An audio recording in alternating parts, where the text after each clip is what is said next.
Assalamualaikum warahmatullahi wabarakatuh. Salam sejahtera bagi kita semua. Shalom, Om Swastiastu, Namo Buddhaya, Salam Waras. Kembali berjumpa dengan channel saya Belajar Nyinden. Seperti biasa, saya harap kapanpun dan dimanapun Sobat Sinden berada selalu dalam keadaan sehat, bahagia, dan sejahtera. Amin.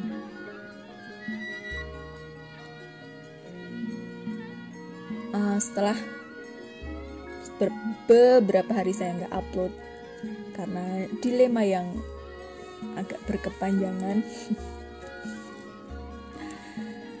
Seperti kemarin saya sempat singgung di video saya bingung ini nanti kalau kita mau ke materi gending mau pakai yang model seperti apa atau yang kayak gimana gitu. Karena kalau mau saya kasih audio kemudian saya isi dengan sinden saya sendiri, saya nggak menemukan banyak audio yang instrumental saja. Jadi akhirnya saya putuskan untuk kita belajar rekaman yang sudah ada saja. Jadi saya ambil audio yang sudah direkam oleh senior kita yang terdahulu, kemudian nanti akan kita kupas secara bersama-sama. Gitu nggih.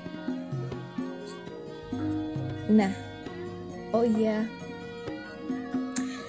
saya tuh nggak nyangka ternyata kalau channel saya ini dimonitor sama dosen saya. Ya, sama sekali tidak terfikirkan ternyata beliau memantau channel saya, saudara.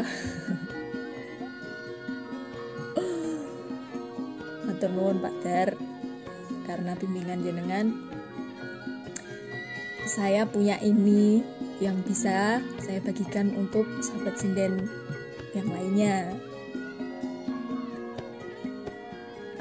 Sedikit bercerita tentang dosen saya ini, beliau dosen tembang saya, asmanipun Pak Darsono.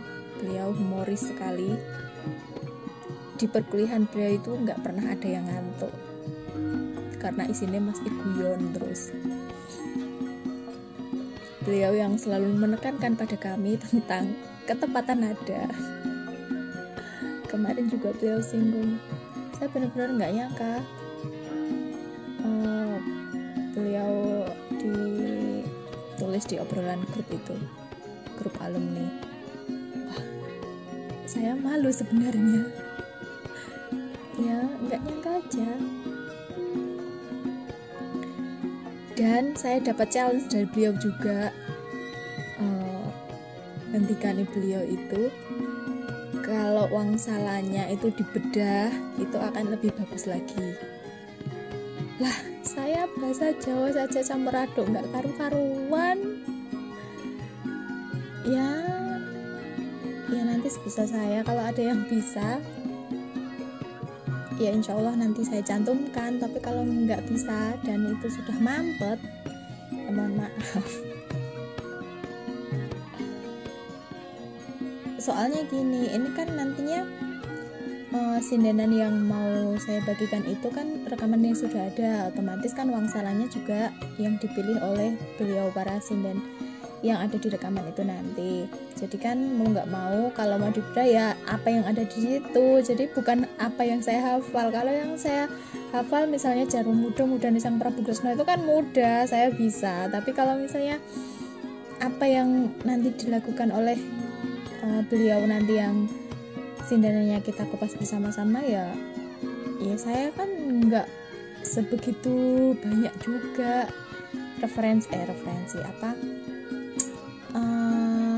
wangsalan yang saya kuasai gitu loh. Ya jadi nanti ya semampu saya lah. Yang penting niat saya berbagi, karena ya maklum pensiunan sinden nggak ada kerjaan. Ya ada sih ngomong anak-anak, oh iya Nanti juga kalau misalnya terlalu ini rame ya mohon maaf juga, anak-anak saya itu kalau udah gojek itu pasti teriak-teriak. Oke, saya rasa sudah cukup, terlalu banyak saya bicara. Masuk ke materi pertama ini.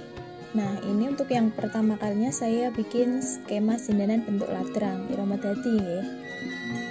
Nah, seperti yang sobat sindan lihat di sini.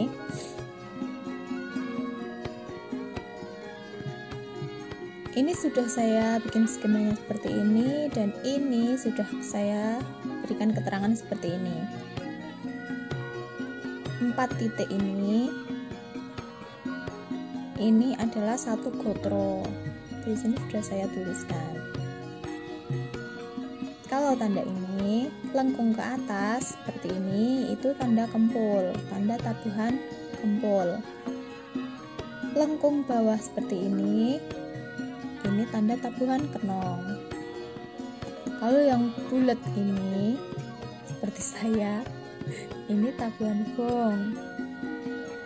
AP di sini saya maksudkan abon-abon, kemudian WGS ini wangsalan. Nah, wangsalan ini nanti bisa berupa wangsalan papat, wangsalan wolu, atau wangsalan 12. Nah, ini biasanya di dalam ladrang itu, ladrang irama dadi, setiap satu gongannya itu ada 8 gotro. Di dalam 8 gotro itu ada 4 tabuhan kenong. 1, 2, 3, 4. Ada 3 tabuhan kempul. 1, 2, 3. Nah, ini apa iya seperti ini nanti sindenannya sepenuh itu? Jawabannya tidak.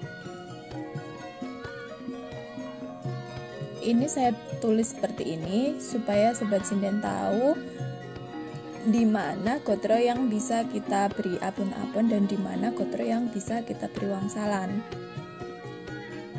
Biasanya abon-abon itu berada di gotro-gotro yang ganjil. 1, 3, 5, 7. Dan wangsalan itu ada di gotro genep. Kalau dalam istilah karawitannya itu padang ulian kalau tidak salah ya. Kalau tidak salah. Nah, ini tidak selalu seperti ini, maksudnya tidak selalu penuh seperti ini, kan nanti juga mungguh dan tidaknya ya. Di sini nanti bisa berisi wangsalan, biasanya sini wangsalan papat, wangsalan wolu, papat wolu, atau papat wolu, papat rolas, bisa seperti itu. Yang penting ini rekan-rekan tahu dulu tempat mana bisa diisi abon-abon dan mana bisa diisi wangsalan. Seperti itu nggih. Nah, untuk materi pertama ini saya bikinkan skema sindenan ladrang wilujeng laras lintro padet manyuro. Nah, ini 4T, 8T. Ini rekan-rekan sudah tahu ya. 4 itu wangsalan papat dan T ini maksudnya itu tanya. Nah, dulu yang saya pelajari seperti ini, disimbolkan seperti ini. Jadi kita gunakan ini saja. 4T wangsalan papat tanya. Tanya itu yang kalimat pertama itu. Misalnya yang jarwo mudo seperti itu. Kemudian 8T itu wangsalan wolu yang kalimat pertama, mudane Sang Prabu Kresna. Untuk rolas J atau ngerace atau wangsalan rolas yang jawab itu berarti yang kalimat kedua. Seperti yang sudah saya singgung di awal-awal video saya itu, kalau wangsalan yang digunakan dalam sindenan itu kan terdiri dari 2 frasa kalimat, kalimat tanya dan jawab. Jadi seperti ini kalau digunakan dalam sindenan, penggunaannya seperti ini.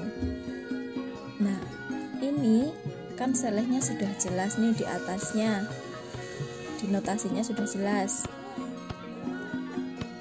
Jadi kalau misalkan rekan sobat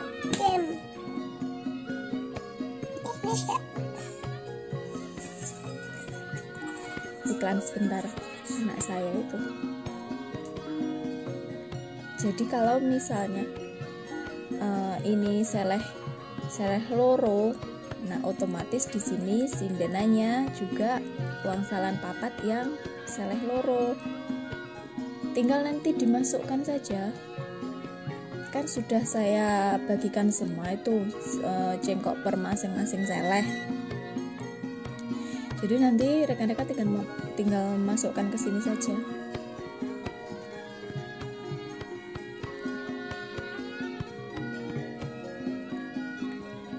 Nah, jadi seperti itu. Ini abon-abon seleh telu, ini wangsalan 8, seleh 6, dan ini ngeracik. Nah, ini kenapa seperti ini kok nggak sama seperti yang di atas tadi?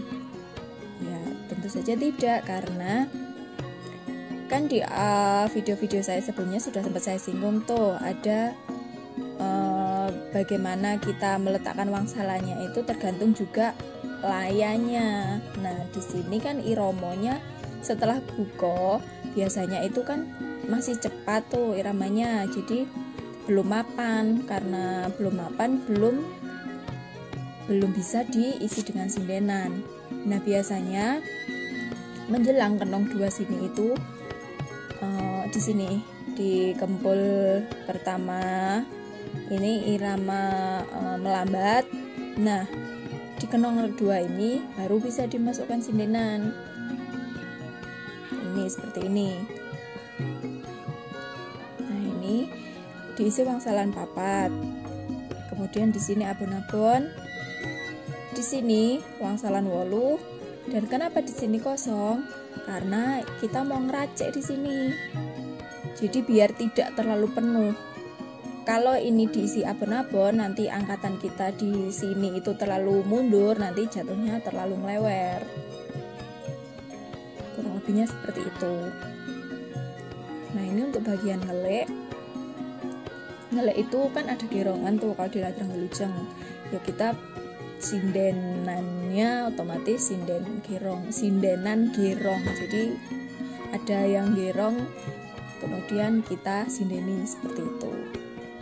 Cakapannya ya tentu saja cakapan gerong. Kalau Ladrang Wilujeng itu kan menggunakan cakapan salisir. Bisa yang umumnya itu yang digunakan parabe sang Semar Bangun itu. Ada juga yang Pratandane Ambek 1 itu juga. Nah, selanjutnya ini. Nah, ini setelah ngelek. Nah, setelah ngelek itu kembali ke bagian A. Ini kan iramanya sudah mapan tuh. Jadi langsung di sini diisi wangsalan. Kenapa di sini nggak diisi abon-abon? Karena baru saja habis gong. Jadi untuk jeda lah, untuk jedanya biar tidak terlalu penuh. Kemudian di sini diisi wangsalan papat, abon-abon seleh telu.